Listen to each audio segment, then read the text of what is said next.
A madman breaking into houses with the goal of snatching little kids from their homes. He's already hit at least twice. Here's Anna Garcia. So this is the house where a 6-year-old was abducted. It is one of the most disturbing cases we've ever covered. A man police described as a monster stalking the streets of Ohio with the very worst intentions. There was an active predator trying to steal children from homes to little children to rape them. But now, just 1 week after our investigation aired, good morning. Today is truly a great day. An announcement has been made. One of the most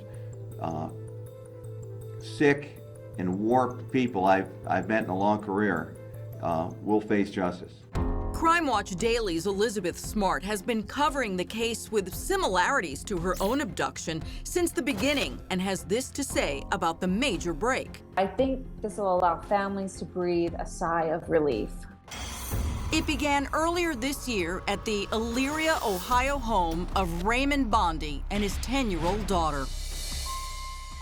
So was the evening just the same as any other? Yep, went to work, came home, was hanging out with the kids.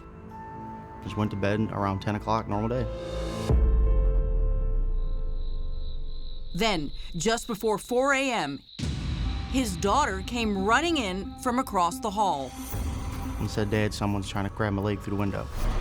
She must have been terrified. Oh yeah, the look on her face and the way she was shaking and screaming, never forget it. Someone just tried to come to my daughter's window and grabbed her leg. When cops arrived, they were unable to find the perpetrator, but talked to the 10-year-old who described her horrific ordeal. Was she able to tell you what she did? She was on a bunk bed, and the top bunk was almost even with the window. There had been a stepladder that the suspect had used to access that window.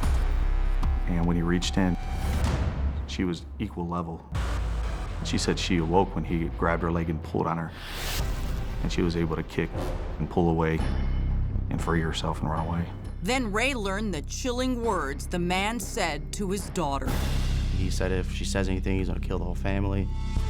Investigators soon learned the suspect may have been in Raymond's home the day before the attempted abduction, unlocking windows and doors. But they still aren't able to find enough evidence to identify their man.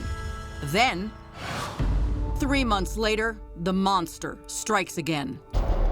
30 miles away in Cleveland, 4:30 a.m., as a family sleeps, their 6-year-old vanishes into thin air. Family and friends look for the young girl for hours before contacting her mom, Christy Jones, at work. Hour by hour that went by. Do you remember what you felt? It was pure hell. Then 9:30 p.m., after 17 long hours, a miracle. The missing girl suddenly appears. A house porch light is a beacon for the 6-year-old. A light was on, so she knocked on the door. And when those individuals opened the front door, they knew exactly who she was, and they brought her in and called the police. At the hospital, Christy and her daughter shared a tearful reunion. I can only imagine what joy both you and your little girl felt at seeing each other again. It was breathtaking. Jumped into my arms, and she started crying. Soon after, authorities released a sketch of a white male with a square face. Then police pulled surveillance video from around the neighborhood and found that the man had actually been scouting out the girl's house for a week before the abduction. We believe that he goes to the residence of our eventual victim. So right here. Right here, looking through a window that night, and he may have gotten spooked. Someone may have seen him, because on the video surveillance, we see him running down the street. So he runs and he gets in his vehicle. 6 days later, the day of the abduction. We believe the unknown abductor came in through the side windows on the other side of the house, took her off of the couch in the front room there, and then came out of the front door. 11 minutes later, in disturbingly plain view, actual video of the abductor carrying his young victim away from the safety of her home and family. He's not running, he's not walking, he's quickly moving, and he goes down this, basically somebody's driveway. we believe, went between this garage and the fence. It's just amazing that no one saw anything, that he was able to walk out of the girl's front door and escape with her. Right.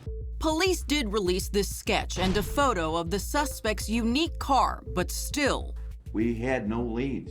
Until now. With all this evidence, we had nothing. The Ohio Attorney General's office, BCI, used a new tool in the investigation. It's called familial DNA search. Though originally police weren't able to find an exact DNA match to their suspect, using a new technique called familial DNA search, police were able to utilize DNA found on the ladder used in that first attempted abduction. This DNA identifies someone with a genetic near match to the person who actually committed the crime. Could be a brother, father, or son. From there, police tracked down this man, 29-year-old Justin Christian, and after finding him with the remains of that unique car caught on surveillance, investigators were ready to make a statement. It's my pleasure to announce that on Friday, this team that you see assembled behind me made an arrest in that case. Justin Christian was arrested at his home in Lorain, and today we will be seeking a grand jury indictment for the crimes that he committed. During our original investigation, Elizabeth and the mother of the second victim discussed one very delicate aspect of the crime. Was she hurt at all? She was gone for 17 hours with a man, so she was sexually, she was hurt. She was hurt. And now with indictments for kidnapping and rape brought down against Christian, it seems the depths of the suspect's depravity have been confirmed for police. Well, clearly those charges answer questions of what happened. And to the victims, Elizabeth had this advice. Don't ever think it had anything to do with you, as in your fault. Don't ever feel like because of what's happened to you makes you any less special, any less valuable, any less of a human being. Christian's dad did have this to say about his son to our Fox 8 affiliate in Cleveland. I talked to him on the phone yesterday, and I don't know what happened. It's just devastating to our family. Justin Christian will be arraigned on December 8th, and though so far no pleas have been made and no trial has been set, after so much fearful waiting, one thing is certain. Hopefully tonight, parents and kids all across Ohio will be sleeping a little sounder. Happy endings do exist.